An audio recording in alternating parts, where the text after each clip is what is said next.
va a ir de que a lo mejor hay que sacarlos de la escuela. Voy a intentar ser un poco radical desde una posición que no es la de experto en educación. Es importante que lo diga, ¿eh? O sea, yo no soy experto en educación, de hecho seguramente no soy experto en nada, pero me pedí muchas veces que haga esto con escuelas y con el sistema educativo porque vengo desde fuera.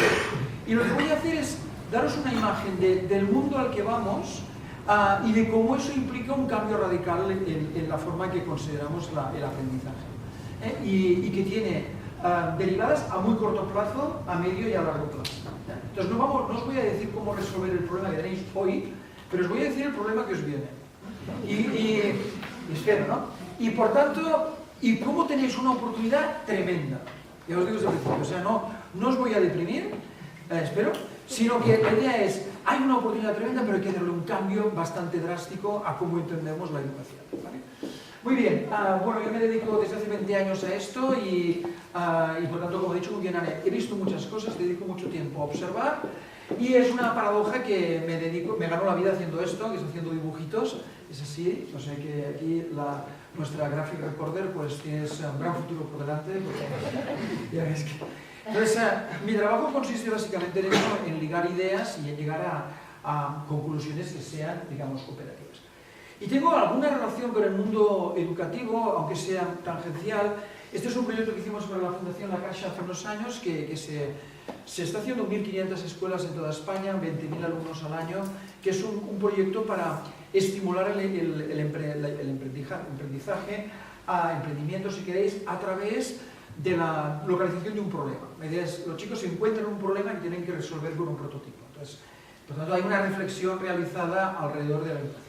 Bueno, muy bien. Esto se hace al final es un encuentro con un concurso, los ganadores al final van al Silicon Valley, y bueno, hemos aprendido mucho con este tema. Entonces, vamos a ver, ¿a qué mundo vamos? O sea, ¿qué características que va a tener este mundo? Esa primera parte es en plan... Vamos a ver, ¿no? Y después veremos qué conclusiones tiene para la educación. Bueno, el mundo que viene es un mundo con un gran interrogante, porque realmente puede ir en una dirección o en otra según lo que ocurra en la próxima década. Entonces, todo parecía indicar que el mundo iba hacia esto, que es hacia un mundo en que estos chavales que hoy están en el colegio van a ver el mundo realmente como una cosa muy plana, ¿no? O sea, como una cosa muy... que tanto trabajas en Hong Kong como trabajas en Buenos Aires. De hecho, para chicos de hoy, ¿no? Hay gente de hoy, los 25-30, que el mundo ya es así. Es decir, están trabajando en Londres como podrían estar trabajando en Helsinki y a lo mejor su próximo trabajo es en Shanghái. Es decir, hay un elemento, hasta ahora pensábamos muy claro, de un mundo absolutamente global. Bueno, lo pongo en interrogante porque realmente no lo sabemos, porque lo que pueda ocurrir políticamente en la próxima década puede cambiar drásticamente esto y convertirnos de nuevo en un mundo muy compartimentado. Pero lo pongo como un simple ejemplo de que no tenemos ni idea, ¿eh? O sea, podemos ir a un mundo de nuevo con fronteras y muy cerrado. Entonces, imaginaros el nivel de incertidumbre en el que estamos, ¿eh? Hace poco tiempo habríamos dicho que el mundo es así, como una gran línea de metro, ¿no? Desde el punto de vista de los negocios todavía es así, pero lo veremos. Todo indica que sí, ¿eh? Pero es para daros un punto de incertidumbre. Es un mundo, además, en el que la aparición de nuevos jugadores es una realidad. Esta noticia, ¿no? de que India es el líder en estos momentos en la digitalización de datos biométricos de sus ciudadanos, es el líder en el mundo, es insólita, ¿no? O sea, ¿quién habría dicho que esto habría ocurrido? Están digitalizando pues, a los 1.000 millones de habitantes. Esto no les tocaría, ¿no? Y sin embargo lo están haciendo. O sea, fijaros, por tanto, hasta qué punto tenemos que ir transmitiendo a estas generaciones esta idea de globalidad, ¿no? Y no lo hacemos, y somos muy locales, no vosotros, todos, pero es que todos quiere decir hasta el danés, es decir, hay un modelo bastante localista cuando la realidad del mundo que van a vivir es totalmente distinta. Es decir, que las economías van a cambiar, el papel de las economías asiáticas va a ser enorme y por tanto hay que tenerlo en cuenta. No digo que aprendan chino, no estoy diciendo eso, estoy diciendo que por lo menos tienen que entender que no es bla bla bla, es que es muy importante que lo entendamos, no es bla bla bla, es una realidad. Mi hijo mayor está en Australia, es decir, yo no me lo habría imaginado y está allí. y hablo cada día con él a través del Facebook, ¿no? Es así. Y por tanto es importante que lo tengamos en cuenta. Ahí es un mundo en el que la distancia entre la ciencia ficción y la realidad es extremadamente corta. Es decir, fijaros, esto que veis aquí parece ciencia ficción, ¿no? Esto es una lentilla que tiene, como veis, un pequeño procesador, tiene una antena, se alimenta a través de unas gafas que por inducción alimentan esa pequeña batería, y esto sirve para medir la presión intraocular. Es una historia que sirve para determinadas enfermedades oftálmicas, concretamente el glaucoma. Entonces, es que miras esto, ¿no? Y parece que sea ciencia ficción. Esto es una empresa suiza que lo está haciendo, ¿no? Es decir, ¿vale? El mundo que ellos van a vivir, muy posiblemente, también con el gran interrogante, es un mundo en el que no les va a sorprender nada. Y en donde las cosas se van a hacer a través de una integración de conocimientos muy diferentes. O sea, esto no es hecho por un médico, esto es hecho por un médico, con un ingeniero, con un físico, con no sé qué, o sea, una mezcla bestial.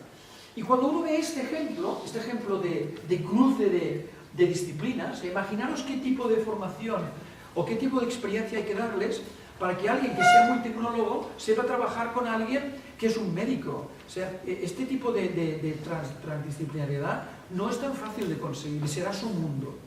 Entonces, una vez hemos visto este ejemplo, ya no nos sorprende, ¿no? Que Sony ha patentado unas lentes de contacto que pueden, digamos, el concepto es que puedan grabar imágenes, ¿no? Bueno, es que ya no nos sorprende, ¿no? O sea, ya, ¿qué más, no? Es decir, de nuevo, que la distancia entre ciencia ficción y ciencia sea extremadamente corta. Entre otras cosas, porque podemos hacerlo.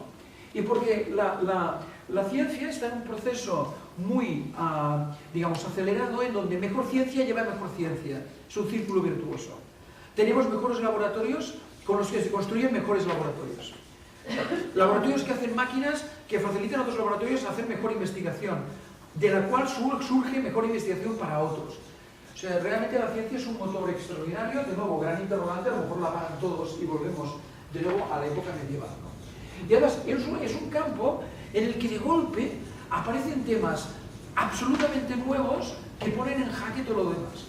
Por ejemplo, en la medicina hay ahora una revolución que es esta del microbiota, ¿no? que es la comprensión de que en realidad nuestro cuerpo humano es un contenedor, ¿no? de millones de otros seres, ¿no? de todas las bacterias que llamamos, y que la salud de ese sistema está bastante relacionado con la salud de nosotros. O sea que el nosotros y los aliens estos que llevamos están muy relacionados. Los expertos en medicina con los que he hablado de este tema, ellos ven aquí una revolución que va a cambiar en 20 años la medicina. O sea, vamos a ver de forma totalmente distinta. O sea, la forma en que funciona el sistema digestivo, el sistema nervioso, o sea, va a cambiar todo desde la comprensión de esta idea. Imaginaros, de golpe. Los chicos que tenéis ahora, algunos de ellos estarán en esta revolución, ¿de acuerdo?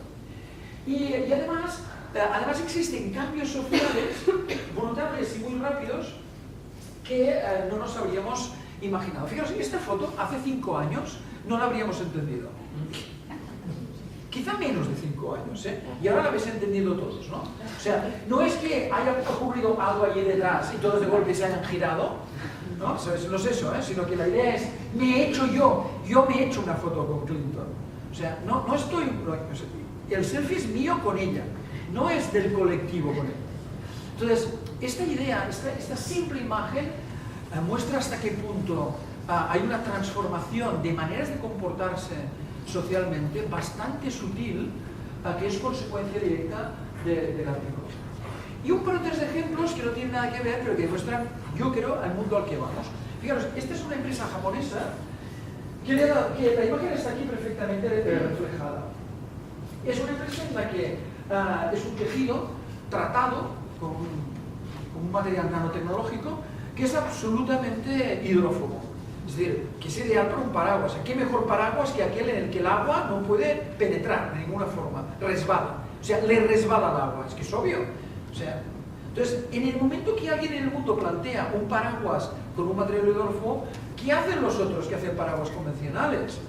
O sea, en un primer momento será un tema de precio, que será más caro, pero llegará un momento en que el paraguas que no es hidrófobo desaparece.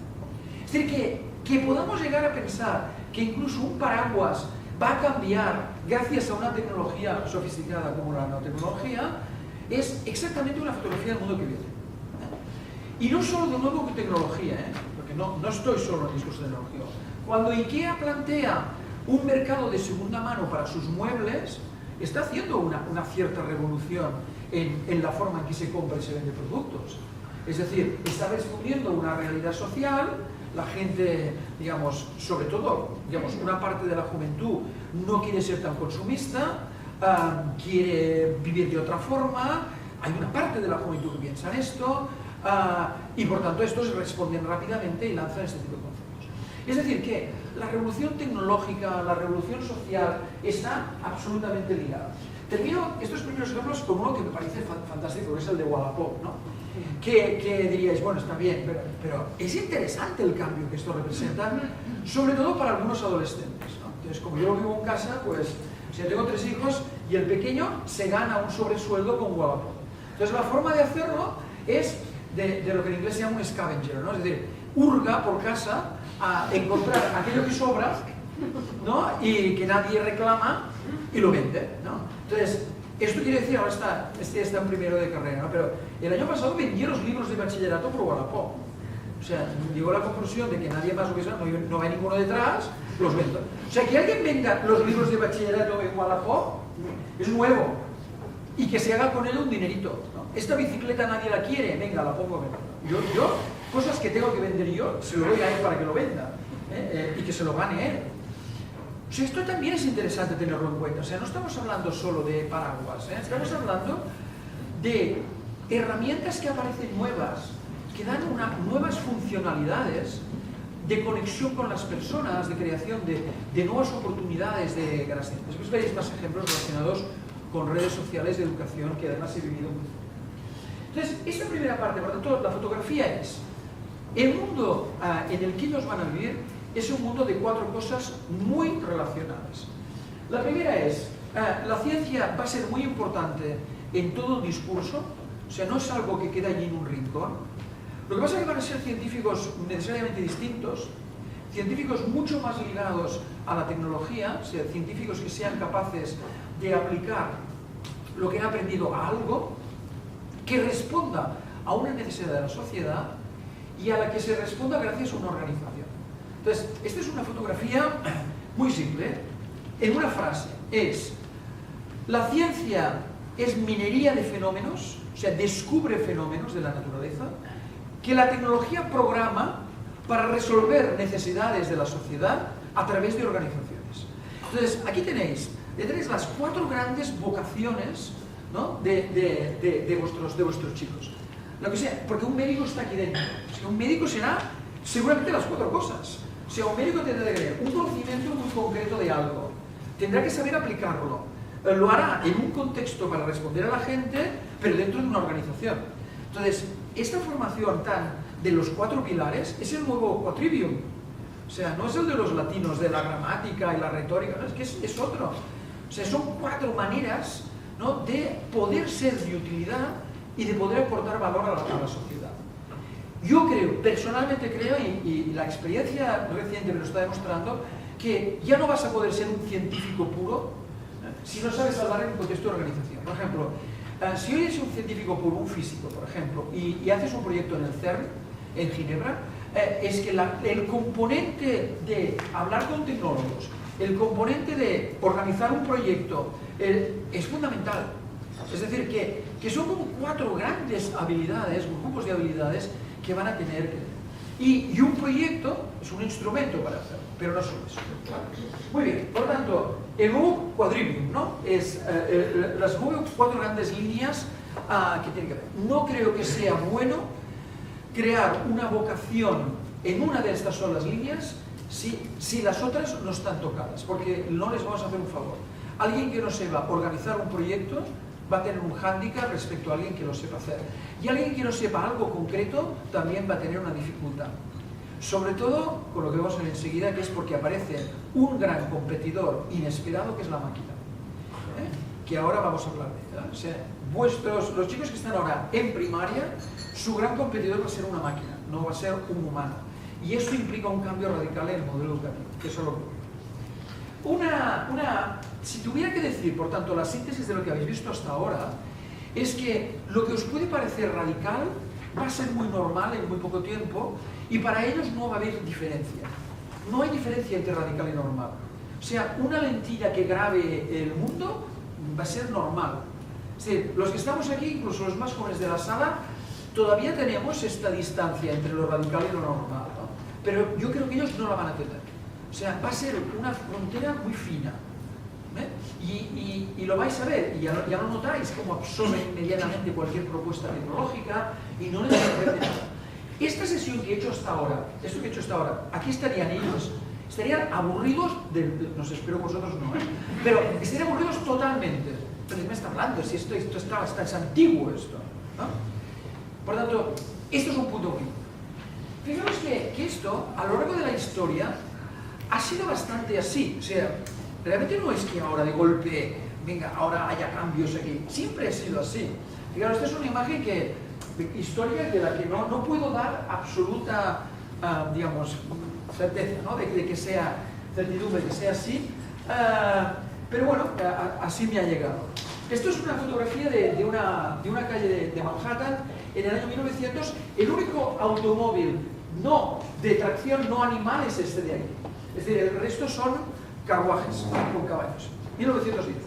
Y esta es una imagen de Manhattan en 1913. Es igual. Imaginaos que es de 1908 1915. Es igual. Pero lo que sí es verdad es que el tiempo fue muy corto. ¿Por qué?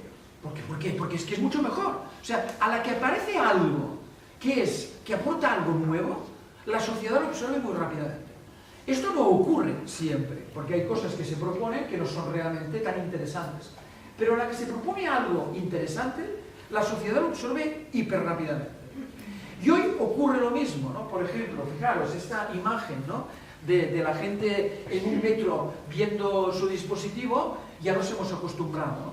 Entonces, ¿qué pensamos normalmente? Lo que pensamos es, tú, ¿dónde hemos llegado? Que la gente en el metro ya no habla, cada uno está viendo su teléfono, uy, el mundo se hunde. O sea, los más viejos pensamos esto, ¿no? Tú, ¿qué mundo viene? Pero es que fijaros cómo eran los años 50. Es decir, a ver, o sea, el señor que cogía el tren para ir a Nueva York desde New Jersey o desde donde sea, pues hacía esto. Es decir, que en realidad, digamos, la sociedad es cambio, siempre lo ha sido, y lo único que quizá tenemos ahora es que es un cambio mucho más acelerado, o sea, es un cambio más rápido. Entonces, voy al punto, digamos, de disrupción. Ahora voy a llegar al punto de disrupciones. ¿Y qué va a cambiar que no ha cambiado antes y que va a tener un efecto potencialmente muy grande? Con el gran interrogante de antes, que nadie puede decir que lo va a ocurrir, a lo mejor volvemos a la edad medieval, yo qué sé, depende de quién apriete el botón. Pero imaginemos que las cosas van como, o sea, en la línea actual de cosas, lo que va a pasar es cosas como estas. Este es el Atlas. El Atlas es, esto ya es viejo, pero esto ilustra muy bien lo que hoy se puede llegar a hacer, ¿no? Fijaros, este individuo que no está colgado, fijaros que esto es laxo, este individuo responde en tiempo real a lo que se encuentra, y yo creo que algunos de los que estamos en la sala no podríamos hacer esto, de caminar por un terreno tan rugoso manteniendo perfectamente el equilibrio. Incluso lo que seguro que no podríamos hacer es ponernos encima de un pie y responder en tiempo real a un golpe de este tipo, equilibrándonos. Cuidado que esto los que tenéis formación en ingeniería, esto no es fácil, esto no es programable. O sea, no puedes decirle cuando recibas el golpe muévete, porque es que solo que llegue con una décima de milímetro distinta, las condiciones iniciales son drásticamente diferentes y un trasto de este tipo no puede equilibrarse. Es decir, somos capaces de hacer esto y no nos lo imaginábamos. Entonces, esto es nuevo. Pero también es nuevo el hecho de que podamos plantearnos la sustitución de humanos en tareas rutinarias. Es nuevo, aunque se ha hecho durante muchos años, pero ahora se ha acelerado. Fijaros la noticia es en China. O sea, China, que ha conseguido la posición económica actual como consecuencia de la mano de obra barata, es el primero que se plantea esa sustitución de humanos por máquinas. Después veremos exactamente un poco más por qué. Pero fijaros, vamos a ver un pequeño vídeo que demuestra que esto ya es una realidad. Fijaros, esto de aquí, esto es una mina en Australia, ¿vale? Es el lugar donde se ha avanzado más en este tema. Ahora no voy a poder bajar el sonido, pero espero que me oigáis. Entonces, estos grandes camiones son autónomos. Aquí no hay conductor. ¿Por qué razón? Porque un conductor... No, va a tener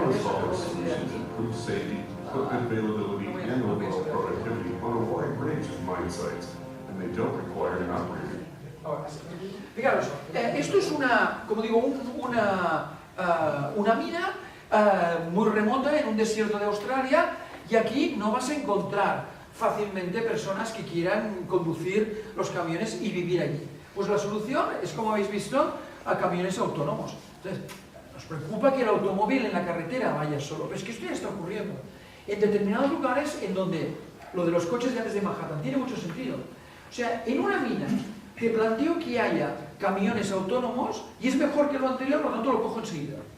¿De acuerdo? O sea, en la carretera vamos a tardar más a verlo, pero en una mina, esta mina hay 70 camiones así, que saben dónde están, tienen un GPS de alta precisión, localizan los obstáculos con un radar y con un sensor láser. O sea, esto ya está ocurriendo, ¿de acuerdo?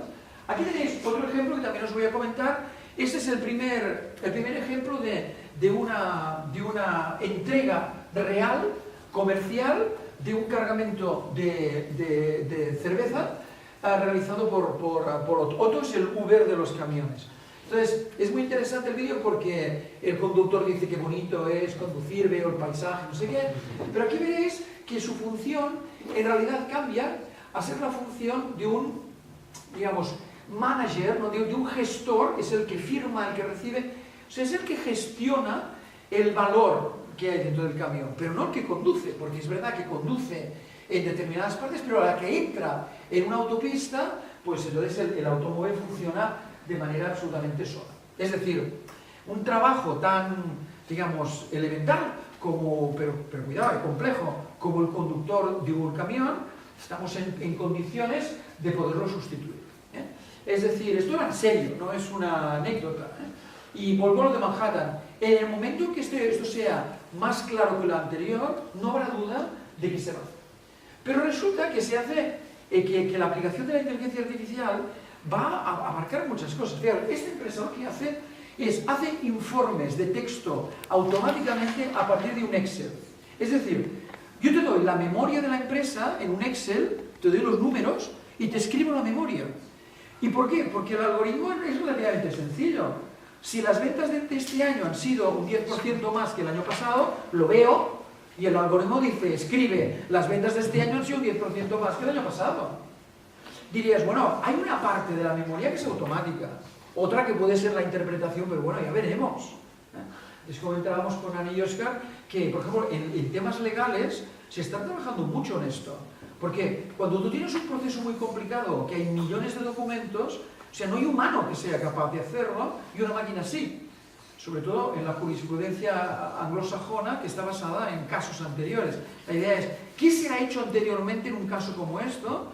Analíceme millones de documentos y dame un mapa de cuál es, cómo se ha penado a tal persona por tal cosa. Aquí tenéis otro ejemplo que me parece también fantástico. Un recomendador financiero. Fijaros la frase que pone aquí. Un sistema de inteligencia artificial que te guía en decisiones financieras inteligentes a un 20avo del coste de un humano. Esta es la frase. Entonces, esto llegará, está aquí. Entonces, no pongo esto para asustaros.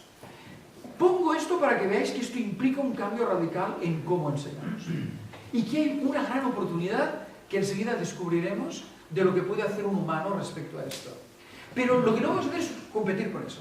O sea, no vamos a poder competir haciendo de nuestros niños mejores máquinas, porque no lo van a ser. Es decir, no van a poder ser mejores máquinas. No van a poder competir con una máquina que coja 2 millones de documentos y en cuestión de segundos te diga cuál es la conclusión. Hoy ya, en estos momentos, el diagnóstico de determinadas enfermedades lo hace mejor una máquina que un humano. Esto está ya demostrado, concretamente con cáncer de pulmón. O sea, una máquina de inteligencia artificial llega a una conclusión, digamos, correcta en un 80% de los casos y un humano en 45%. Ya está ocurriendo. Por lo tanto, la idea es, esto va a ser una realidad.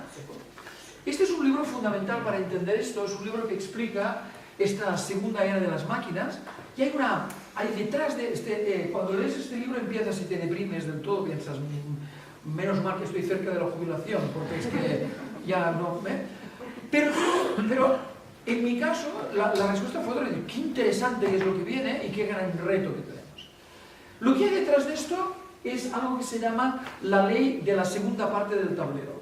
Se llama second half, ¿no? La segunda parte, segunda mitad. Y ¿os acordáis de aquella historia, ¿no? del tablero de ajedrez y de los granos de arroz, ¿no? Que dicen que quien inventó el ajedrez fue al rey, no sé si es indio o chino, nunca se sabía muy bien, y el rey contento dijo, te voy a dar un premio, y el inventor dijo, el premio es que pongas un grano de arroz y lo vayas duplicando a cada casilla. Cuando llegas a la mitad, estamos en 549 gigagranos de arroz, ¿de acuerdo? Y al final no hay arroz en la tierra para poderlo resolver, ¿de acuerdo? Entonces, esto es exactamente lo que está ocurriendo.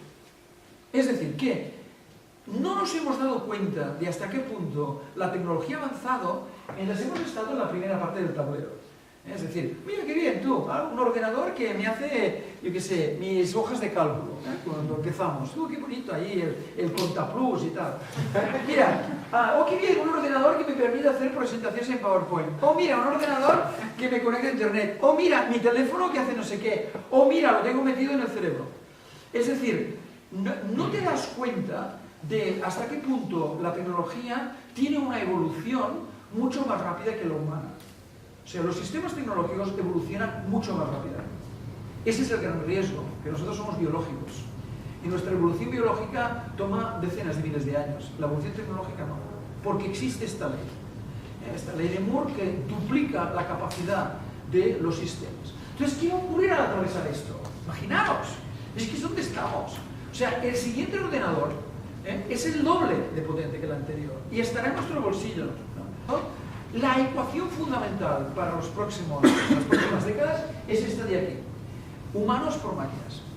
Y toda la clave va a ser cómo un humano sabe utilizar una máquina para su provecho. Hace unas semanas estaba en algo parecido a esto en Canarias, pero para otro tema que era educativo. Entonces, después de estas cosas la gente se asusta y me viene alarmada. ¿Qué estás diciendo? Y me viene una chica, una periodista, a entrevistarme, ¿no? Entonces, tú eres yo soy la periodista. Y me viene a entrevistar, y lleva con un cacharrete de esto, ¿no? Con un teléfono y tal. Y me entrevista, no estoy lo que está usted diciendo, vamos a perder el trabajo, ¿sí? Y le digo, ¿tú te estás dando cuenta exactamente ahora de lo que estás haciendo? Es decir, estás utilizando una máquina que está grabando lo que digo para facilitarte después hacer el texto. Hace 10 años habrías estado tomando notas con tu lápiz, con tu bolígrafo, no captarías exactamente todo lo que digo, y por lo tanto ahora estás utilizando una máquina para multiplicar tu capacidad y para después centrarte en lo bueno que es tu criterio, cómo lo has entendido, cómo lo ligas con otra cosa, que esta máquina no te lo va a hacer hoy. Es decir, hoy te lo voy a grabar, la máquina te está ayudando a grabar, pero después sobre eso tú vas a construir, digamos, tu percepción, tus emociones, lo vas a escribir de una forma u otra, y esa creatividad en el acto de producir el resultado es lo que hoy valoramos de ti. Y serás buena periodista o mala periodista en cómo lo escribas, no en cómo has capturado lo que hoy he dicho. Porque la captura de lo que yo he dicho es exactamente lo que la máquina hace. Entonces, entender esta idea, ¿no?, de la ecuación entre humanos y máquinas, o si queréis, entre humanos naturales y humanos artificiales, ya me atrevo a decir esto. ¿Sabéis que la semana pasada la Unión Europea empezó a discutir un tema, que era el tema de si los robots tienen que pagar seguridad social? Que es la solución, O sea, es la solución a todo este tema. Porque si el robot paga seguridad social, ya nos despreocupamos, porque habrá muchos robots, o sea, habrá más robots que humanos trabajando, por tanto tengo cubierta mi pensión. Es así. Es decir, que fijaros una simple idea tan elemental como que el robot pague una cuota de la seguridad social, resuelve un problema para los humanos, y de golpe los que estamos en sala ya hemos dejado de pensar en los robots como enemigos. Al revés, tú, fantástico, si pagas seguridad social, ¿es que sí? ¿Es eso? ¿De acuerdo? Y para terminar esta primera parte del mundo que viene, lo más extremo que os voy a decir es lo siguiente. Una encuesta que ha hecho Ericsson en Europa con usuarios avanzados de tecnología, preguntando los escenarios. Fijaros, el 20% dice que les gustaría, que aceptarían perfectamente tener un gobierno dirigido por inteligencia artificial. Y dirías, oh, pero si lo piensas bien. Si lo piensas bien, dices, pues no sé, o sea, porque el sesgo humano, es el principal problema del humano. O sea, el que toma decisiones de una forma totalmente emocional y de una forma no basada realmente en la evidencia. Y hace unos años, trabajando con un gran grupo de abogados, salió este tema. Yo les dije, tenéis que empezar a trabajar en inteligencia artificial, cosa que hoy ya no. Y me acuerdo que me vino un señor mayor del bufete y me dijo, un señor mayor, ya, no, 70 y pico, o sea, que ya estaba más que jubilado. Me dijo, claro, eso que usted dice está muy bien, porque el futuro, claro, el criterio de un humano en un juicio es muy importante, no sé qué. Y yo me estaba pensando, pero usted está bien documentado al respecto, porque yo he leído informes que demuestran cómo es el resultado de un juicio dependiendo de si el juez ha comido o no. Es decir, que no te toque un juez al final de la mañana antes de que vaya a comer, porque su criterio es totalmente distinto del que tiene por la mañana a primera hora. Es que es así, no lo invento, Está documentado, porque su nivel de azúcar ha cambiado y está harto y se quiere ir. Vale. Entonces, el fundador de ese bufete estaba al lado y me dijo, apoyándome, me dijo, no, es que yo preferiría en muchas ocasiones que el juez fuera un robot. Es decir, porque es que visto lo que he visto a lo largo de mi vida, de juicios, donde el resultado es un criterio absolutamente no técnico, sino, yo qué sé, circunstancial. Es decir, que cuidado, porque este sí que va a ser su mundo. No estoy diciendo que el gobierno dentro de 20 años sea una máquina, pero vamos, estaremos cerca de que muchas decisiones se tomen a través de ellos, porque el mundo se ha convertido en muy complejo. Esto es fundamental que lo entendáis también. Nuestro mundo es complicado, su mundo será complejo, y la diferencia es sustancial. Una cosa complicada, un sistema complicado, es un sistema de muchas piezas, de muchos elementos interrelacionados, pero hay una cierta forma de predecir. O sea, es un sistema físico. Hay un cambio de las condiciones iniciales, te lleva a otro resultado, pero puedes predecirlo. Un sistema complicado es un sistema predecible. Tienes un algoritmo. Un sistema complejo, no. O sea, un sistema complejo, las partes están interrelacionadas de múltiples formas y es impredecible el resultado. O sea, no existe una causa-efecto clara. Entonces, el mundo hoy es complejo. O sea, de golpe aparece algo en Estados Unidos, la gente no sé qué, no sé qué pasa en Twitter y gana Trump. Es así. Entonces, y esa cosa tan chorra, ¿no?, que no tendría por qué tener un efecto, de golpe tiene un montón de efectos en muchos lugares, ¿no? Es decir, que lo veremos enseguida. Por lo tanto, lo que quiero decir, o sea, la síntesis es, el mundo va a ser diferente, desde el gran interrogante, va a ser un mundo acelerado, etcétera, etcétera, y nosotros, venga, ¿qué podemos hacer? Entonces, la buena noticia es que podemos hacer cosas, pero hay que hacerlo. Veréis que no, lo que voy a plantear a partir de ahora no es muy diferente de lo que hacéis, pero sí que es importante el hacia dónde vamos. O sea, el barco sigue siendo el mismo, seguramente haremos cosas que ya hacéis, proyectos, bla, bla, bla, pero el horizonte tiene que ser otro. O sea, a dónde vamos hay que cambiar el rumbo, porque si ahora cambiáis el rumbo 2 grados, el resultado a medio plazo va a ser una costa totalmente distinta.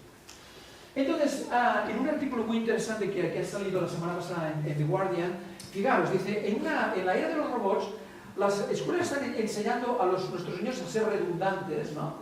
Y fíjate la frase, dice, en el futuro, si quieres un trabajo, tienes que ser tan diferente como puedas de una máquina. Es decir, tienes que ser creativo, crítico, con capacidades sociales, porque es que si no tienes esas capacidades que son realmente humanas, no vas a poder competir en un contexto en que las máquinas van a ser mucho más eficientes. Por lo tanto, la respuesta a este horizonte tan aterrador que os he presentado, dejamos de ver, es clara. La respuesta es ser más humanos. Fijaros qué proyecto educativo tan interesante. O sea, la idea es lo que sea, pero que ayude al niño a desarrollar esas capacidades humanas que una máquina no va a tener en décadas. Quizá las acabe teniendo. Entonces, eso implica un cambio trascendental en todo el modelo educativo. O sea, no estoy diciendo que no tengan que aprender humanidades, veremos enseguida que no estoy diciendo que tengan que ser tecnólogos, no. Estoy diciendo que lo que sea que les das, tiene que estar construyendo sobre la idea de que tienes un humano y que el humano tiene unas características. Entonces la pregunta es, ¿y quién nos hace humanos? Bueno, hay una reflexión ahora interesantísima alrededor de este tema. O sea, fijaros, la foto es chulísima. O sea, esto es ser humano. O sea, yo no me imagino un robot que busca un disfraz para disfrazarse, juntarse con otros 20 y hacer una locura. Hoy no me lo imagino. Pero esto es justamente lo que nos hace humanos. ¿Os acordáis de la saga de Matrix? Hay un momento determinado, creo que es en la segunda, en donde hay una especie de orgía, vamos, de sonido, de música, de tambores, están todos los humanos en una cueva, ahí saltando y tal y cual, y lo ves y dices, joder, es que claro, es que este es, ser humano es esto. O sea, son humanos cosas que son sociales, que son creativas, que son... Vamos a ver qué son, ¿vale? Venga, entonces vamos a empezar a ver 5 o 6 cosas que nos hacen característicamente humanos y que son las cosas que tendremos que estimular. 1. Curiosos. Entonces, el humano es curioso. Es una característica que es muy difícil de replicar. O sea, un robot, para que un robot sea curioso, aquí habrá terreno para décadas. Pero el humano es curioso. Es algo que nos sale, digamos, automáticamente, ¿no? Entonces, cuidado, porque normalmente, o sea, no necesariamente estimulamos la curiosidad en nuestros niños. Les voy a poner un ejemplo muy concreto. Venga, la Tierra es redonda. Paradigma. Está claro, o sea, la Tierra es redonda. Bueno, lo es. Es decir, mira, no estoy diciendo que no, estoy diciendo, ¿cómo tú? Es que, bueno, es que me lo han dicho toda la vida, ¿no? Vale, he visto fotos, etc. Pero fijaros qué curioso. Hace unos meses se publicó esta foto, ¿no? Que es la foto de la Tierra y la Luna vistas, digamos, de una nave que iba hacia Marte. Evidencia, una de las primeras evidencias claras de la Tierra y la Luna. Pero vamos a ver, en estos chavales que están en el cole, que lo han visto todo en las pelis de ciencia ficción, ¿no? Que la manipulación de la imagen se puede hacer cualquier cosa. Es decir, ¿hasta qué punto podemos llegar a pensar que puedan dudar esto? Y esto, os lo queráis o no, está ocurriendo. Fijaros, la semana pasada, este es un jugador de la NBA, ¿no? Es el que se llama me acuerdo, Kyrie Irving. Bueno, esto es un mito. Este es uno de los que ganó la NBA el año pasado, con los Cleveland, ¿no? Este tío ha dicho que la Tierra es plana. Sacó tan ancho, ¿eh? O sea, le hicieron una entrevista y... Entonces, la frase importante, dirías, qué tontería, bueno, cuidado, que esto ha circulado por internet, ¿no? Y hay muchos chavales que dicen, tú, si Irving dice que la Tierra es plana, a lo mejor sí. Fijaros la frase, nos miente. Esta es la frase, nos miente. ¿Quién es nos? El sistema. ¿Vale? Entonces, cuidado, porque la idea de que el sistema no es solamente el gobierno, sino la élite que nos domina, es extraordinariamente peligrosa. Fijaros, esto es el estudio que hace Edelman cada año sobre la confianza en el mundo. Es decir, si la gente confía en 4 instituciones, que es los gobiernos, las empresas, los media y las ONGs. Fijaros la evolución de la confianza. O sea, en el mundo, la gente en general, en 25 países, solo el 45% confía en estas 4 instituciones. Pero fijaros lo más importante. Pero el público informado, o sea, la gente que lee periódicos, que tiene una carrera universitaria, confía en 60. Este gap, es exactamente lo que estamos viviendo en el mundo en estos momentos. Es decir, la diferencia entre una élite que está formada, que sabe que la Tierra es redonda y que no lo pone en duda y no pide cada vez que la ciencia se lo demuestre, o sea, cada vez hemos de estar demostrando que la Tierra es redonda, o se hace una vez y ya te lo crees y ya está. Es que esa gente que el sistema no le ha defendido durante estos últimos años, se ha generado un rebote tal enorme contra el sistema que el sistema es todo lo que no sea la gente como yo. Diría, ¿esto qué tiene que ver con educación? Pues mucho. Y fijaros las consecuencias, ¿eh? Los 3 países del mundo donde el gap es más grande, en estos momentos es Estados Unidos, Inglaterra y Francia. Quisiera equivocarme, pero aquí quizá tenéis el resultado de las elecciones en Francia en primavera. Es decir, la distancia entre una élite educada y un público, o sea, que no es, que cree que le están engañando. Fijaros aquí lo que dice este estudio, Fíjate, la gente en estos momentos confía tanto en una persona como yo. Mira, todavía tenemos suerte que todavía confían con expertos y con expertos académicos y técnicos. Pero fijaos que al mismo nivel. Confío tanto en un experto que me dice la Tierra es redonda, tal, que en alguien que dice, entonces lo que resulta es que en las redes sociales circula más el otro como yo que el experto. Entonces, si el individuo este dice que la Tierra es plana, no me extraña que Trump hizo una campaña de esto. Aunque fue un poco en broma, pero se lanzó una campaña que es la Tierra es plana. Tenía otro significado, que era esto de la globalidad no nos va, volvamos a... Pero es que yo pienso que hay gente que se lo debió creer y todo. Es decir, que cuidado, porque estamos hablando aquí de la ciencia y del futuro, que es la primera parte que he hecho. Por lo tanto, ¿cuál es la conclusión? La conclusión es que estos chavales no tienen que creer, tienen que entender. Porque imaginaros, si he hablado de esto de la Tierra, imaginaros ahora que vamos a entrar en un mundo tan complejo como el de la informática cuántica, que va a dominar el mundo, que no entiendes absolutamente nada. Es decir, una cosa es entender la informática que te enseñan el 0 y 1 y dices, bueno, lo puedo acabar de entender. Pero cuando entras en esta mezcla ya de ciencia pura con tecnología, o sea, te explico lo del gato de Schrödinger, ¿no? Y yo soy físico de formación y puedo entenderlo, pero es que he hablado con mucha gente, chavales, que realmente creen que el gato está vivo y muerto al mismo tiempo. Y la mecánica cuántica no dice esto. Pero para ellos es mágico, es que la mecánica cuántica dice que el gato está vivo y está muerto. Imaginaros cuando nos digan, o sea, cuando montemos una informática, un sistema basado en la idea de la simultaneidad de estados, ¿no? De la posibilidad de que ocurran dos cosas. Es decir, que me preocupa mucho la idea de que basemos un sistema educativo en la idea de créete que la Tierra es redonda, porque habrá tal contaminación y tal mentira en todas las redes que lo que les tenemos que dar es instrumentos para que ellos realmente se sientan capaces de poder entender las cosas más que poder querer desde un conocimiento transmitido.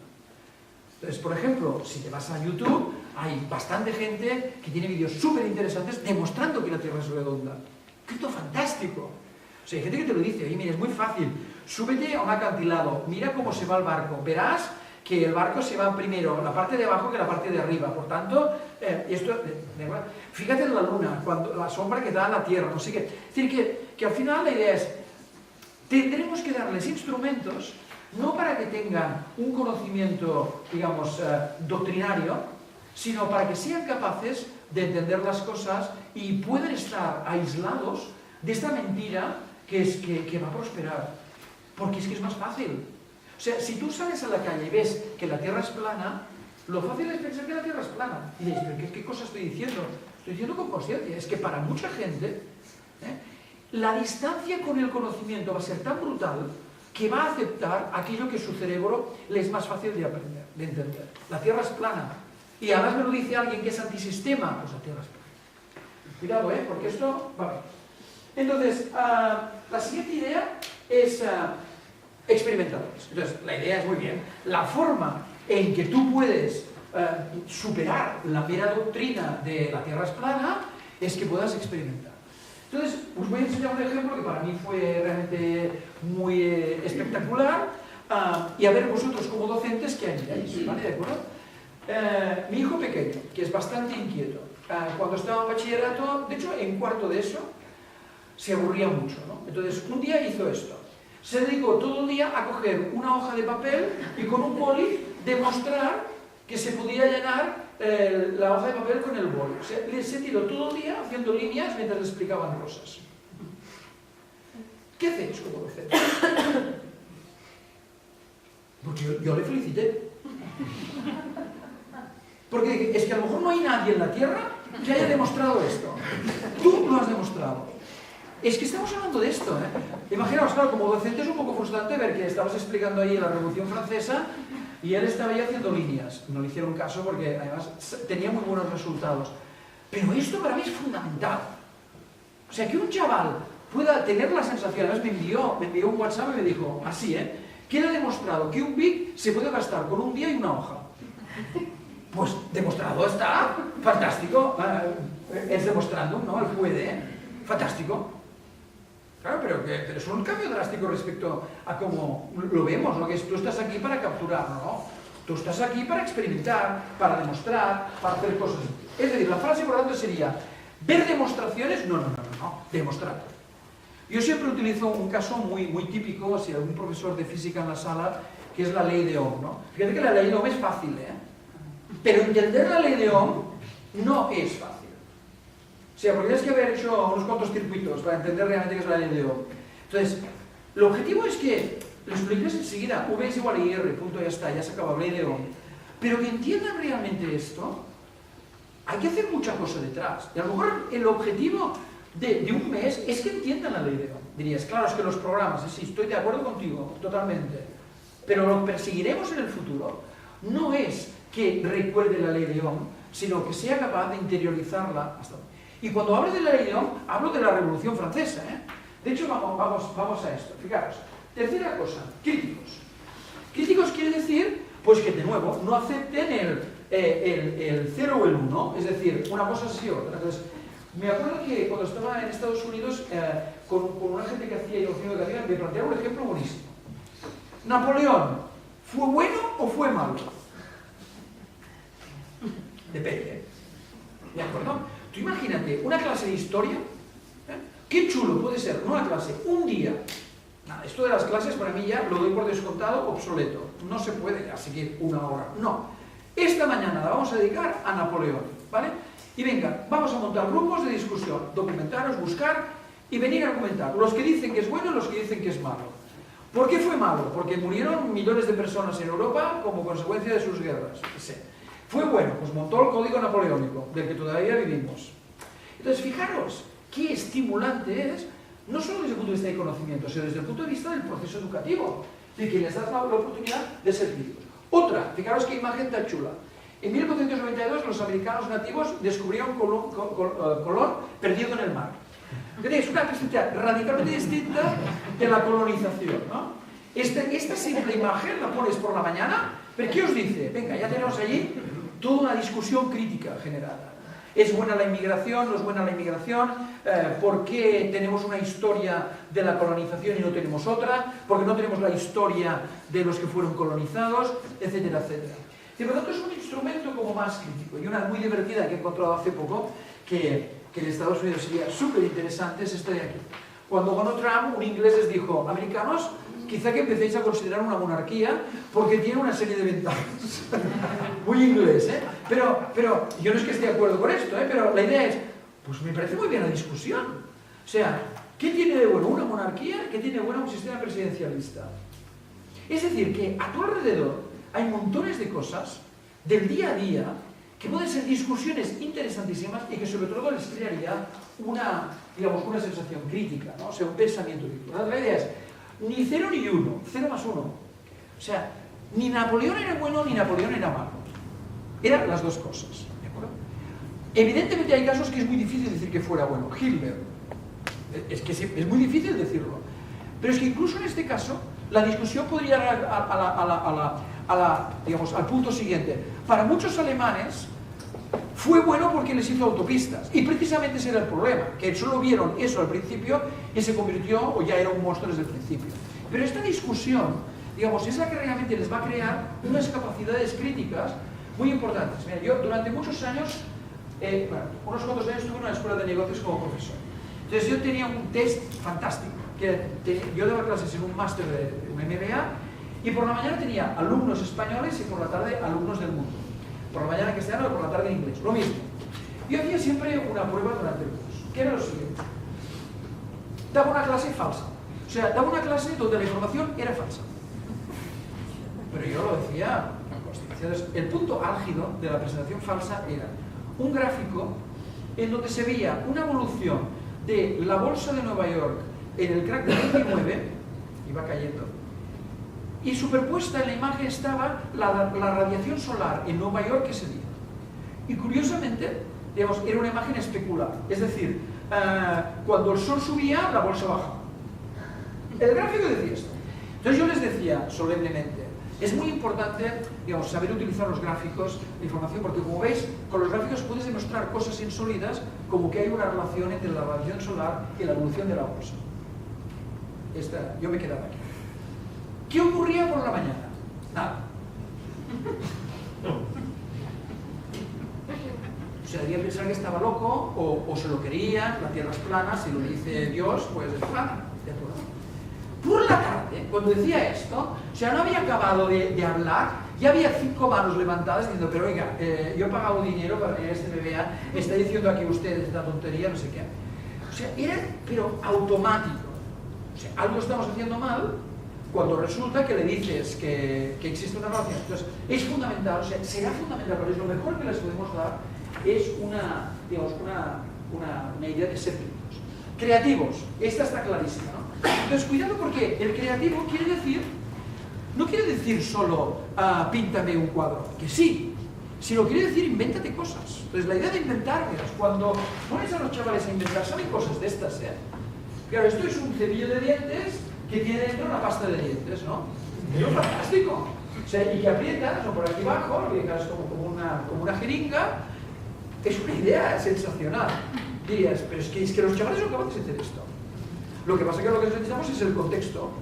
O sea, es decirles que inventen sobre la realidad, sino que inventen sobre cosas muy esotéricas. Por ejemplo, este proyecto, se llama World Peace, es un proyecto en el que participan grupos escolares en todo el mundo para resolver los problemas del mundo.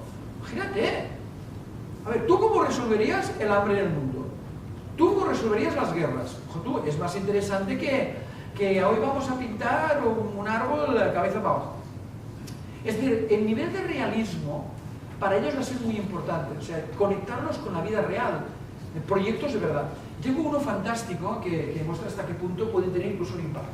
Este es un proyecto de un chaval de 15 años, el trabajo de instituto en Estados Unidos, donde este chaval demostró que si el gobierno federal americano pasara de utilizar la Times New Roman en los papeles escritos, impresos, utilizaba la Garamond, se ahorraría $400 millones. Físicos, tecnólogos de la sala, ¿cómo lo hizo esto? Pues bueno, lingüistas, venga, vamos a ver, ¿qué letras son las más utilizadas en inglés? Ya tienes un trabajo de lengua, ¿de acuerdo? La E es la más utilizada, venga. Tecnólogos, vamos a imprimir las letras en un papel, las vamos a imprimir en una cartulina grande o en un cartón o en madera, las vamos a pesar, vamos a hacer un cuadro de comparación, vamos a ir, historiadores, a los presupuestos americanos, que está todo, vamos a ver cuánto gasta en tinta, que está, vamos a hacer matemáticos, una regla de 3, y vamos a llegar a la conclusión de... ¿Nos parece fantástico? Es decir, dirías, es que esto no se me ocurre, claro que no se nos ocurre, no, es que no es tan fácil, pero una cosa es que se te ocurra a ti individualmente, y otra cosa es que si a alguien se le ocurre en el colectivo, los demás pueden saberlo. Y este es uno de los grandes problemas de la innovación educativa, que son radicales libres, es decir, que son gente que tiene una idea. Seguro que muchos de vosotros hacéis cosas inquietantes e innovadoras en vuestra aula, pero lo hacéis vosotros para vuestra experiencia concreta y otros no se enteran. Ese es un gran problema, que no existe un mecanismo, y siendo vosotros una organización que agrupa distintas escuelas, yo diría que esto es lo primero de la agenda. Cómo crear un mecanismo de intercambio de experiencias innovadoras que con una pequeña documentación, en lugar de tener una idea, se me ha ocurrido, lo conviertes en un producto que otros pueden utilizar. Por ejemplo, si a alguien le ha gustado la Napoleón, venga, escríbeme una página sobre cómo hacer de la discusión de Napoleón una clase de historia chula. Los que os ha gustado el tema de este de aquí, venga, vamos a hacer lo mismo en euskera o en español, ¿de acuerdo?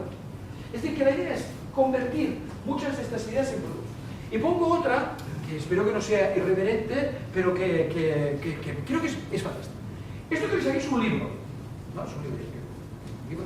Mira, es la Biblia reinterpretada como una novela.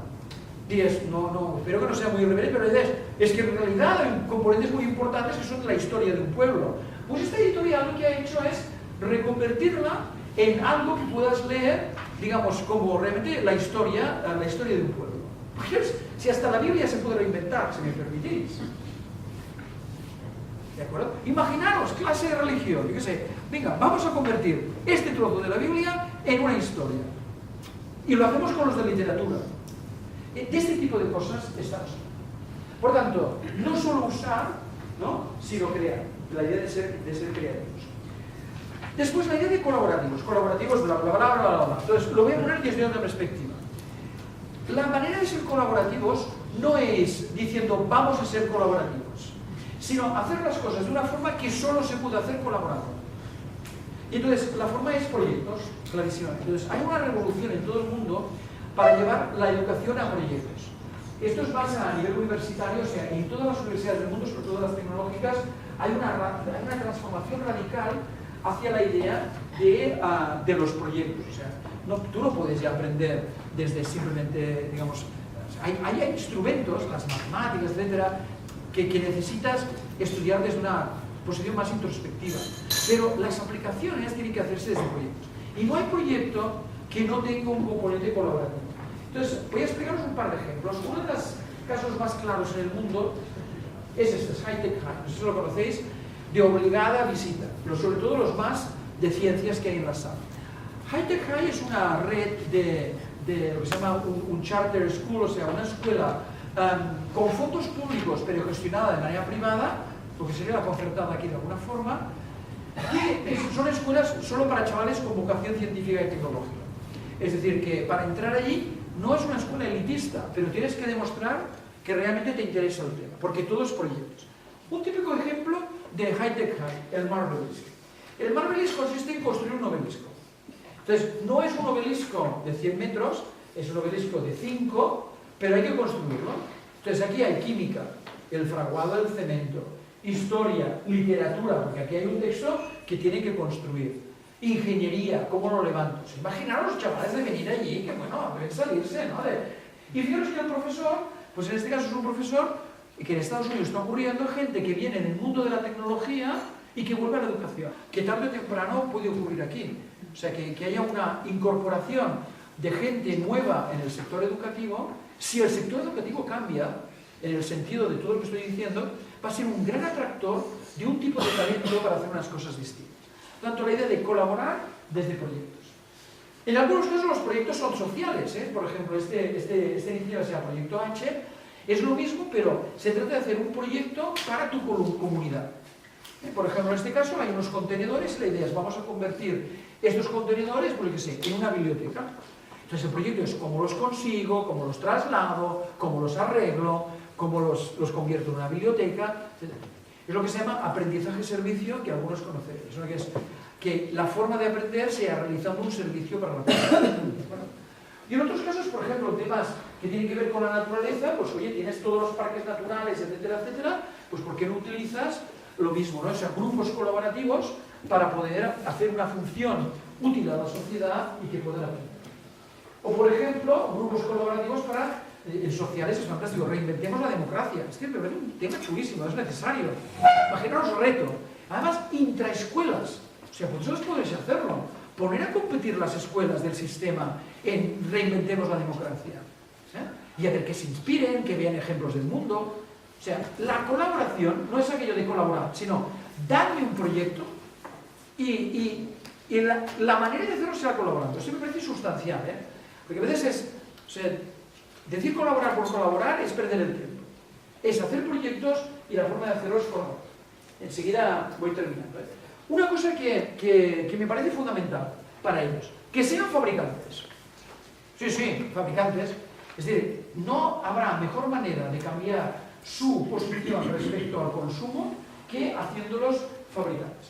Entonces, yo tengo una pequeña afición que consiste en que cuando voy a algún lugar en el mundo intento visitar una escuela. No siempre es fácil, ¿eh? Pero lo intento. Entonces, hace un par de veranos estuve 2 meses en San Francisco y me dediqué a vivir de escuelas. Y esta es la que más me impresiona. Se llama Brainworks. Entonces, Brainworks es una escuela realmente muy radical, donde todo está pensado desde fabricar. Tengo que deciros que es una escuela que el sistema educativo de California no ha todavía aceptado. Es decir, no está homologado. Pero los padres del Silicon Valley les da igual. O sea, yo lo que quiero es que mis chicos vayan en línea de lo que les va a venir, ¿no? Y en esa línea de qué diferente es un humano fabricando que una máquina. O sea, porque una máquina fabricará lo que le has dicho que fabrica, un humano puede fabricar cosas muy diferentes. ¿Qué mejor ejemplo de creatividad que fabricar? Entonces, lo primero que encuentras en esta escuela es esto. O sea, cuando entras esto, y esto no es una escuela de formación profesional, es de primaria, ¿eh? Claro, esto estaría prohibido aquí, ¿no? O sea, sierras, es que veis la parte light, pero es que aquí había sierras mecánicas, yo mismo pensé, todo esto, pero ¿cómo está? Es que no tienen miedo aquí, que está súper bien organizado, ningún chaval podía entrar, digamos, porque todas las formas de entrar estaban por arriba, es decir, muy seguro, pero claro, el planteamiento de esta escuela es, chaval, tú te tienes que hacer una bicicleta, esta es la bicicleta que tienes tu chaval, o sea, no es perfecta, pero es la tuya. ¿Os podéis imaginar qué cambio representa en la mente de un niño o una niña cuando se ha tenido que hacer algo en un entorno donde todo es fácil de conseguir porque te vas al chino y lo compras? Es decir, ¿cuál es el cambio de tenerte que haber usado? Fijaros, digamos, cómo tienen que aprender a utilizar las herramientas.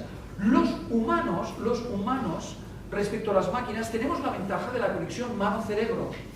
Es lo que nos hace interesantes como especie. Y las herramientas son la mejor forma de convertir lo que el cerebro piensa en una acción.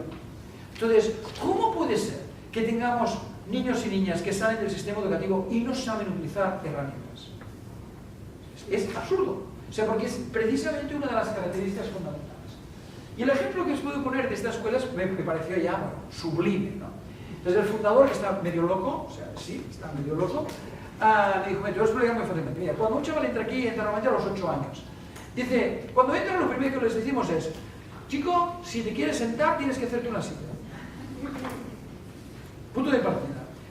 El chaval ahí, ¿y por dónde empiezo? Bueno, tienes cosas, maderas, organízate.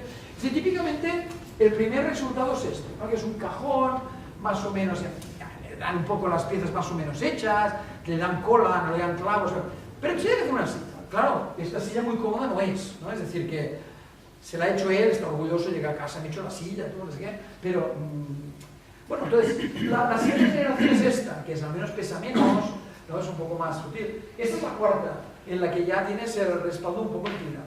Diréis, sí, qué tontería, pues yo no, yo lo veo interesante, o sea, el conocimiento está, lo aprenderá. De hecho, estos chavales que ya llevan unos cuantos años, entran a la universidad mejor que los demás, Diréis que el problema es que no aprenden, no, claro, aprenden, pero aprenden y desarrollan las capacidades del cerebro de tal forma que después absorben de una manera sorprendente conocimientos estructurados, porque han tenido que trabajar su cerebro y esa plasticidad del cerebro.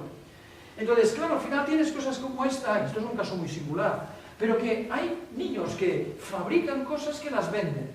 Esta niña es muy conocida por haber hecho este vaso que veis aquí, tan raro, con 3 patas, es el vaso ideal para una persona con una enfermedad neurológica. O sea, es imposible que se vuelque. O sea, lo hizo para su abuelo. Entonces, es sensacional. ¿Sí? O sea, se nos ocurría a nosotros como adultos un vaso con 3 patas. Pero es que más, es que esto lo fabricas en casa con una impresora 3D. O sea, ya no necesitas encontrar un fabricante, te lo haces en casa. Esta chica los vende. ¿De acuerdo? O este ejemplo de aquí me parece muy interesante para que veáis hasta qué punto tenemos montones de recursos. Esto es un cacharro pensado para cuando estás enfadado, para poder gritar, ¿no? Y descargar tu ira. Súper divertido. O sea, imaginaos que a los chavales les dices, venga, vamos a inventar un sistema contra la ansiedad. Y les enseñas esta fotografía. Bueno, se parten de risa, pero se van a poner a pensar, estoy hablando de esto, Me hacéis unas caras algo diciendo, Ani, ¿por qué has traído esto? Aquí con la cantidad de problemas que tenemos en el día a día? Pues ¿por qué? Porque este va a ser nuestro problema. Es que va a ser o sea, o hacéis este tipo de cosas, ¿no? O vais a perder totalmente, digamos, la conexión con el mundo que existe. Por tanto, compro, no, fabrico. Esta tiene que ser una generación de fabricantes, de gente que se haga las cosas, que pierdan el miedo. Y tienen una suerte brutal, y es que por primera vez en la historia lo tienen que hacer sin empezar de cero, porque pueden integrar todos los elementos que están a su alrededor. Y os voy a poner un ejemplo que conozco de primera mano porque lo he vivido. Fijaos, imaginaos que un chaval ve esto, ¿no? tú una prótesis de estas muy tecnológicas y tienes un poco de inquietud social y dices, me gustaría hacer algo en esta dirección, ¿no?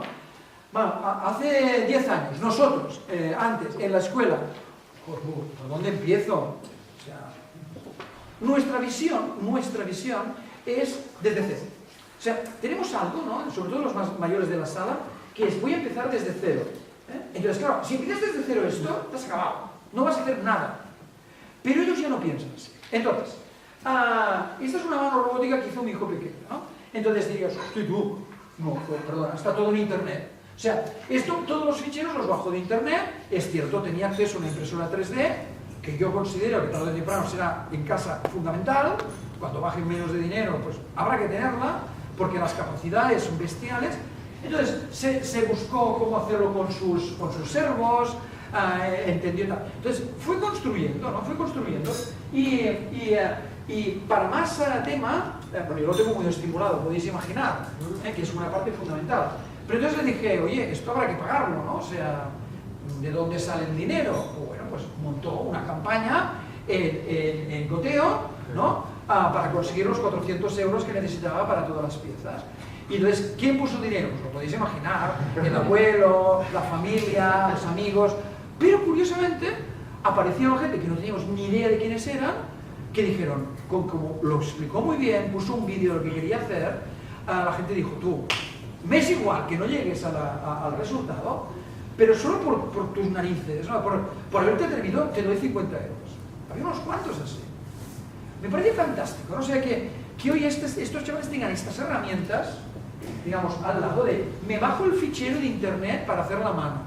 Alguien me explica esto de los servos. Me quedo clavado. Venga, voy a buscarme un profesor que me explique un poco más de esto. Hizo todo el proyecto hasta el punto culminante, que era ya, rizando el rizo, lo que quiso hacer era que se controlara con el cerebro.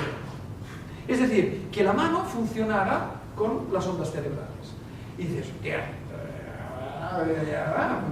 pero resulta que se puede hacer. O sea, porque resulta que hay un aparato en el mercado que va de $100, ¿no? Que lee dos estados del cerebro, el estado de concentración y el estado de relajación. $100. Bueno, lo compramos, por su dinerito, lo compramos. Pero entonces hay que hacer el software. Aquí nos encallamos en una línea.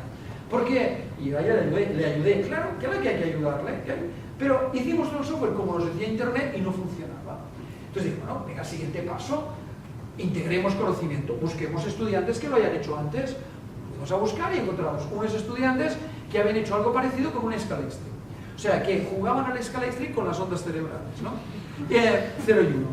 Pues los citamos y les dije, oye, ¿por qué no lo explicáis? Y nos ayudaron a hacer la línea de código que faltaba. Literalmente, era una línea.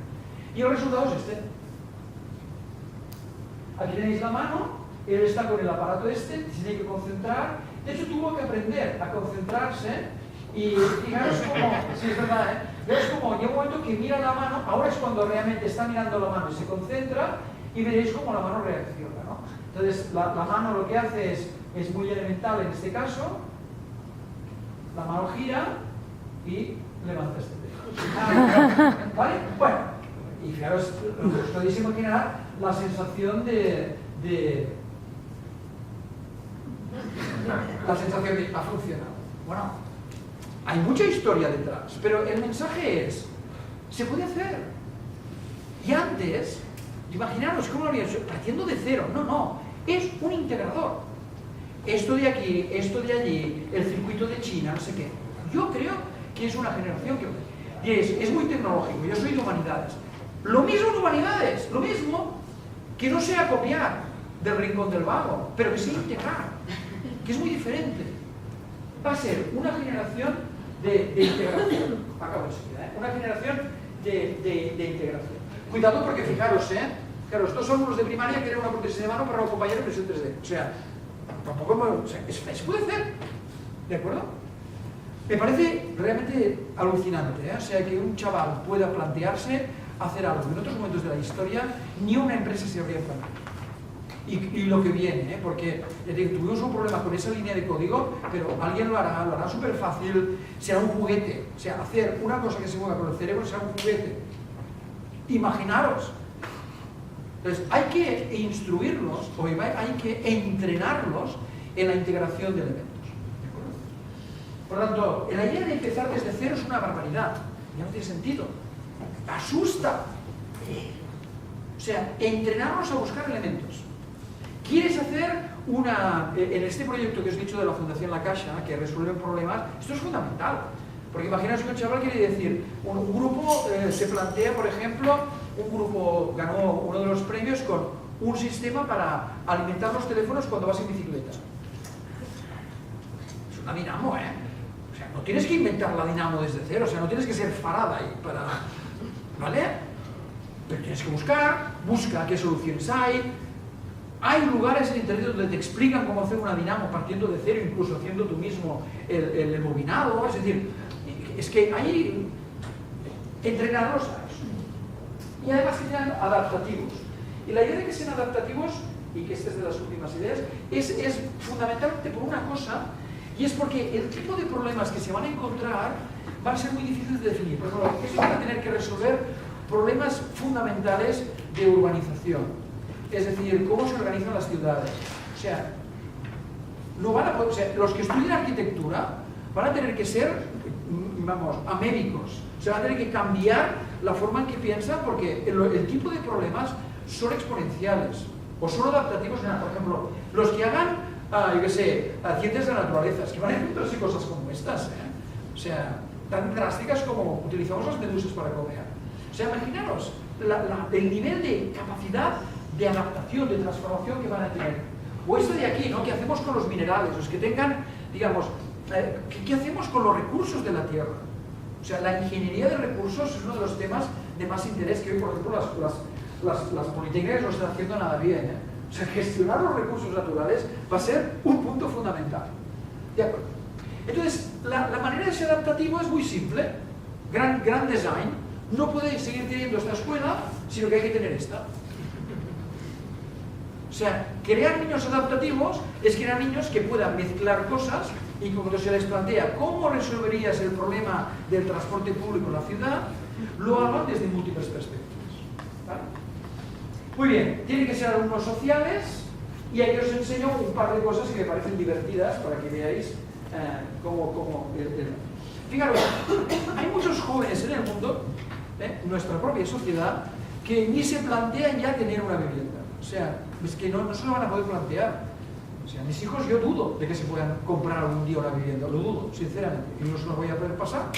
Es decir, que realmente es uno de los campos en la calle que ha cambiado. Entonces aparece el concepto de, ¿por qué no pensar la vivienda como un servicio? Es que esto es el alquiler de toda la vida, o no, o es más sofisticado. Fijaros este concepto. Esto es un concepto de co-living. Ya no es el co-housing o el co-working, es el co-living. Y esto existe. O sea, la idea es un modelo en el que tú pagas una cantidad por poder vivir en un sitio y poder trabajar en ese sitio. Vives y trabajas en el sitio. Y además resulta que puedes utilizar todos los de la red. O sea, este es el de Los Ángeles. Pero tú te trasladas una semana, yo qué sé, a Portland, en Oregón, y si hay uno de estos, pues vas allí. O sea, es como una especie de club, ¿no? Entonces diríais, joder, yo no iría, yo tampoco. Pero tú eres un joven de 20 años, con ganas de marcha y que tienes esta perspectiva de que el mundo es diferente. Y fijaros que lo que voy a enseñar ahora es muy divertido, que es... aquí tendré que poner el sonido, ya no sé cómo lo haré. Bueno, os lo explicaré. Entonces, una de las claves de esto es alguien ha sido inventivo, adaptativo, para inventar cómo tiene que ser la cama. Vamos a verlo. Uy, vale. A ver, ¿dónde...? Espera que lo pondré ya que estamos. ¿Esto es el sonido? ¿Esto es el sonido? ¿Sí? Sí. Sí, acabamos enseguida. No hay prisa, pero bueno, es un momento que está... No, que siga. Fijaros, vamos a verlo, ¿no? Entonces, este es el invento, esta es la inventora de esto. La idea, bueno, está diciendo... So we took our pod and we added the hydraulic arms, and now you can go from a horizontal sleeping position to a desk space, but everything that's on that desk stays on that desk, whether it be a glass of water, your computer, But also, it could be in hospitals, it could be in editing bays. You take your 15-minute nap at work, you no longer have to sleep at your desk like this. You can actually lay down and have a full horizontal 15, 20, 1 hour, overnight experience. Bueno, es una tontería, ¿no? Es una cama que se han inventado para poder hacer que no haya frontera entre trabajo y vivo. Las caras que hacéis son, el mundo realmente está acabado, antes de entrar aquí ya me lo imaginaba, pero es que hay una generación que esto lo encuentra fantástico. O sea, tengo la ocasión de vivir con gente, socializo, cuando tenga 30 ya me lo pensaré, pero, ¿de acuerdo?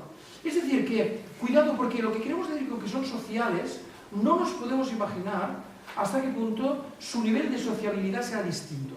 Hasta el punto de plantearse vivir con otra gente, cuando generaciones anteriores han considerado que vivir con su familia...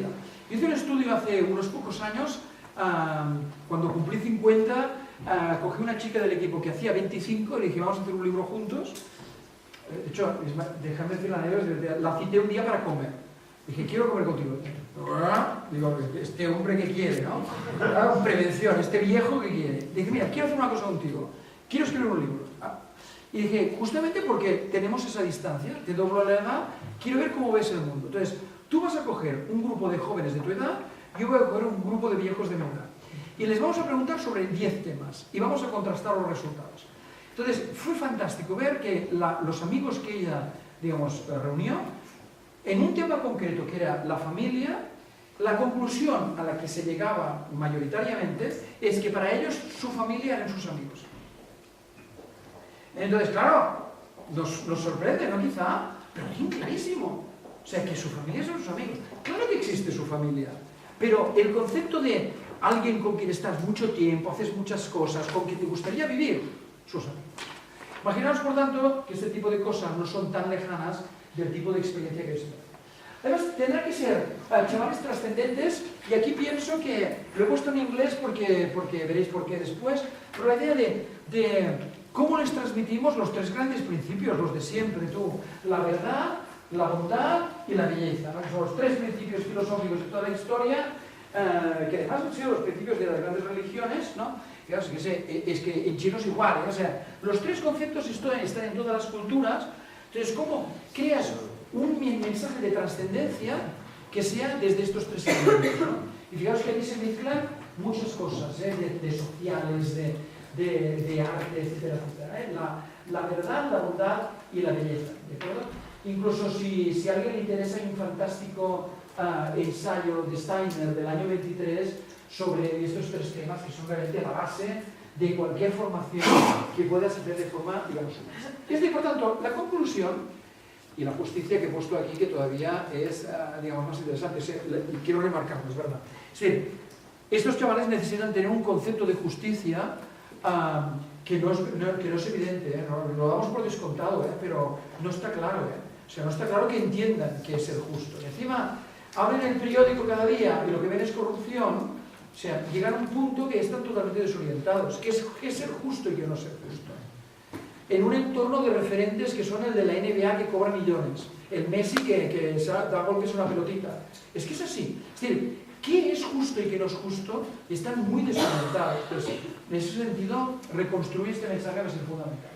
Por tanto, en definitiva, fijaos que el mensaje es, para ese mundo que os he enseñado, que yo creo que es el que viene, y puedo equivocarme, remarco, puedo equivocarme, darle, o sea, condiciones para que sean seres con habilidades definitivamente humanas, es el punto. Claro que hay que enseñarles matemáticas, pero cuidado, es que las matemáticas son una capacidad del cerebro humano que no tiene otra especie del planeta y que las máquinas tienen en cierta forma. Es decir, ¿cómo planteas las matemáticas como una habilidad humana en lugar de simplemente como una herramienta? Entonces yo me atrevo a decir que, fijaros, el gran tema, el gran objetivo, aquí estáis para resolver problemas de hoy y de mañana. Estoy hablando de pasado mañana, pero este pasado mañana va a llegar muy rápido. Pues ¿cómo empezáis a estructuraros para mezclar todas las disciplinas en un nuevo gran temario, que es el que le podríamos llamar las habilidades humanas? Este es el tema. O sea, el tema es cómo formo a estos chavales para que tengan habilidades humanas. Y habilidades humanas es píntame un cuadro, habilidades humanas es piénsame esta ecuación, habilidades humanas es razóname sobre Napoleón, habilidades humanas es ser trascendente, se medita, ¿de acuerdo? De hecho, después he puesto un ejemplo. Bueno, termino. Entonces, venga, ¿qué necesitamos? Necesitamos herramientas, es decir, nuevo tipo de herramientas, y no, yo quiero hacer aquí un alegato por una herramienta que creo que es normal, que es la tecnología, y más concretamente en la programación.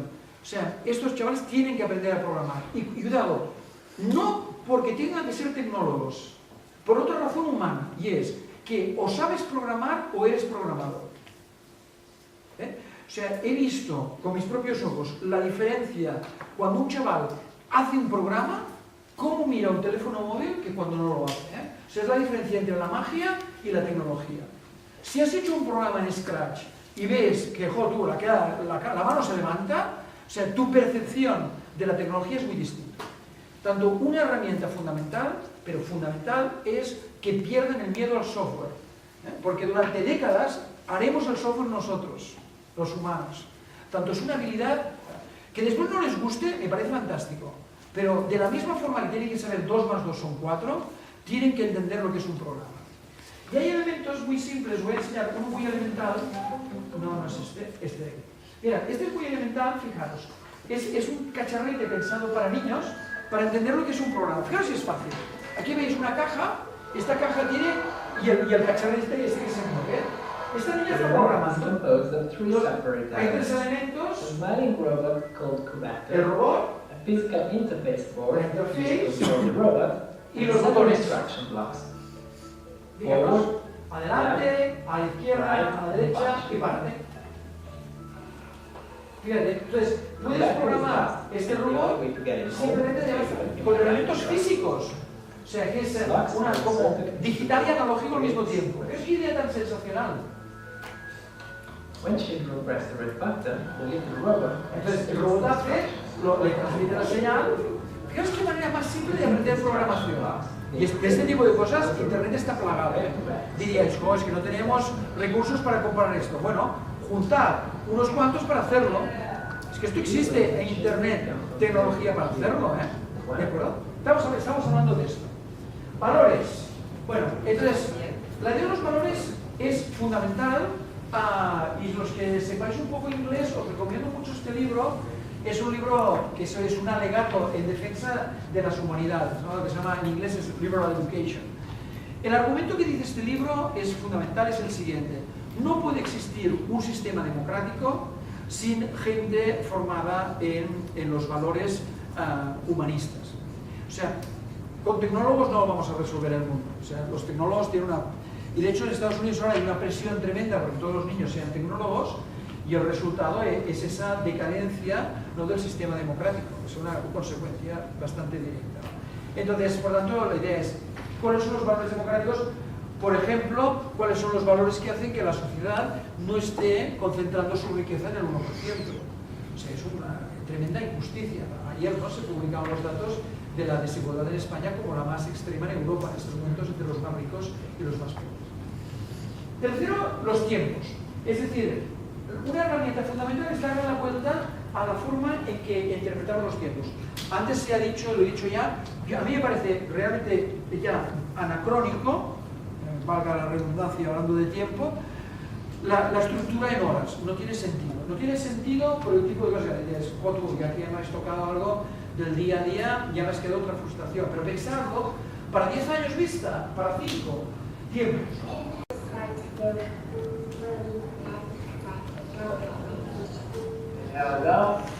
Entonces, tan sencillo, en España también se está haciendo, ¿no? Introduces la meditación en la escuela, es un tiempo, pero el resultado es bestial. O sea, los castigos en esta escuela han desaparecido. O sea, aquello de enviar al niño o a la niña al rincón de pensar, que se hace en muchas escuelas, como quizás las vuestras también, pero enviar al rincón de pensar con herramientas para pensar o para meditar. Entonces, una cosa tan sencilla como introducir en el currículum momentos realmente muy pensados para la introspección. Y si no lo habéis visto, os recomiendo mucho que veáis este TED, ¿no? ¿cómo se llama? De Susan Cain. Es sensacional, millones de visitas además. Es un TED, está en inglés, pero creo que este está traducido al castellano. O sea, está traducido, tiene subtítulos en castellano. Buenísimo. Si ponéis TED, McCain o Introverts, os saldrá esto. Miraros, Esta es una abogada que al final, bueno, ya de madura, ¿no? De mayor, se da cuenta de que siempre ha sido una introvertida y que lo ha pasado muy mal porque el mundo no está pensado para introvertidos. Fijaros, lo que estamos hablando de que trabajo en equipo, lo damos por descontado, ¿pero por qué? Es decir, claro que hay que trabajar en equipo, lo he dicho antes, colaboración, pero es que hay mucha gente que necesita sus momentos y los introvertidos son los que resuelven el mundo al final. O sea, a lo largo de la historia, el introvertido es el que resuelve las cosas, con su capacidad de reflexión, con equipos después. Entonces, cambiar los tiempos para que los chavales tengan tiempo para poder ser más introvertidos. Y el último es la idea de los referentes, es decir, una cosa que hay que darles es nuevos referentes. Y como el mundo está muy difícil de referentes, habrá que acudir a los que tenemos. Entonces, os propongo dos. Hay un referente muy poco utilizado que son los padres.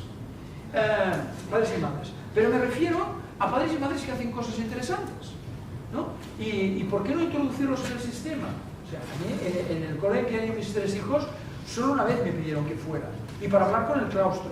Digo, ¿por qué no me has invitado nunca a que lo explique a los chavales? Es que y hay abogados, y hay médicos, y hay conductores de camión, me es igual. ¿Por qué no utilizamos ese recurso? O sea, de gente que se está ganando la vida, digamos, de manera honesta. Y otro gran referente son los jóvenes. Entonces, este es un proyecto de la Academia de Ciencias de Nueva York, que consiste en aparejar un niño con un joven, sobre todo en disciplinas científicas, para evitar el bullying. Entonces, tú eres un niño, sobre todo en institutos públicos americanos, y tienes un poco de inquietud, te la tienes que esconder, o sea, que no sobrevives.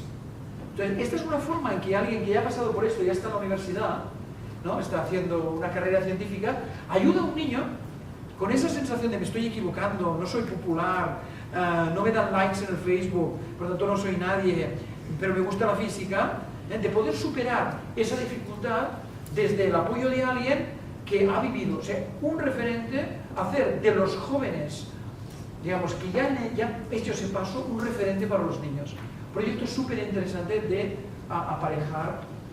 Bueno, ¿cuáles son las conclusiones? Bueno, las conclusiones son que, que el mundo es diferente, yo creo que esto, digamos, independientemente de la velocidad con que vendrá, el mundo es diferente, que las máquinas van a ser más importantes de lo que imaginamos y serán inteligentes, y que por tanto la alternativa no es qué podemos hacer, digamos ya,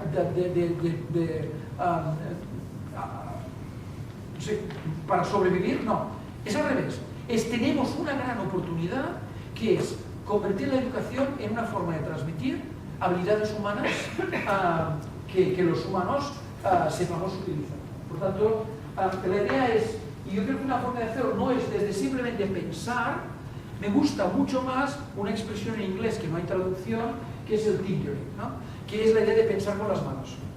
O sea, pienso que esto es un gran tema. ¿Cómo piensas con las manos? O sea, hay que decir, ¿cómo piensas haciendo cosas, haciendo proyectos, fabricando, siendo crítico? Entonces, el tinkering como gran sustituto del thinking. El thinking es, todos los que estamos en esta sala hemos sido educados desde el thinking, desde la academia, desde la doctrina de los conceptos. Su generación debe ser una generación de tinkering, de aprender haciendo, y de aprender equivocándose, y de aprender resolviendo problemas. Si tuviera que decir, en estos momentos, en el mundo de la educación más innovadora, cuál es el tema, de todos los que he dicho, obvios, ¿no? Pero hay uno que no ha salido todavía, que no puede no salir, que es, ¿qué es lo que hace al final que un humano tenga éxito en su vida? Hay dos elementos. Uno es la perseverancia. Entonces, hay un movimiento, yo creo que sigo más el norteamericano, el anglosajón en general, pero también el escandinavo. O sea, esto es una conclusión ya muy clara. La diferencia entre chavales que acaban teniendo éxito y los que no es su formación, los años de colegio, incluso sus familias, su origen. La diferencia es la perseverancia. Es decir, que son niños capaces de resistir, de aguantar, de continuar. Y en inglés ya hay una palabra para esto que es grit, que empezar a buscar, los más inquietos de la sala, ¿qué es el futuro de la educación? Grit. El grit es como es un acrónimo, en realidad también es una palabra en inglés que ya existía, les ha salido redondo, que es intestinos, ¿no? Por no decir otra cosa, resiliencia, iniciativa y tenacidad. Entonces, hay todo un movimiento, hoy un TED fantástico de una chica que habla del grit, pero hay muchas experiencias en colegios americanos en donde la idea es, lo que hay que transmitirles es perseverancia. Es decir, es equivocado, vuelvo a empezar, high-tech high, la red esta que os he enseñado antes, se funda en el grit. Es decir, me es igual que haya acabado el curso y no hayas conseguido el resultado que esperabas. Si quieres, puedes venir en verano a hacerlo. Literalmente. Es decir, es más importante para ti, digamos, demostrarte a ti que lo puedes hacer que no que hayas pasado una nota. Estamos hablando de un cambio de concepto realmente muy radical. Y el componente imprescindible de todo esto es efectivamente la idea de qué necesitamos. Fijaros, hay una frase histórica que la dijo Bill Gates, que es esta: la banca es necesaria, los bancos no. Los bancos no se lo han querido durante mucho tiempo y se lo van a encontrar. Es decir, la banca es necesaria, sin duda. El sistema económico no puede funcionar sin banca, pero con los bancos es otra cosa. Entonces, bueno, la pregunta es esta. La pregunta es, ¿aprender es necesario? ¿La escuela lo es o no? Ya me pongo a 30 años vista, pero esto va a ocurrir. Es decir, llegará un punto en el cual lo importante va a ser aprender y no necesariamente aprender en la escuela. Aquí no lo vivimos, pero en Estados Unidos el movimiento del homeschooling, ¿no? de aprender en casa es muy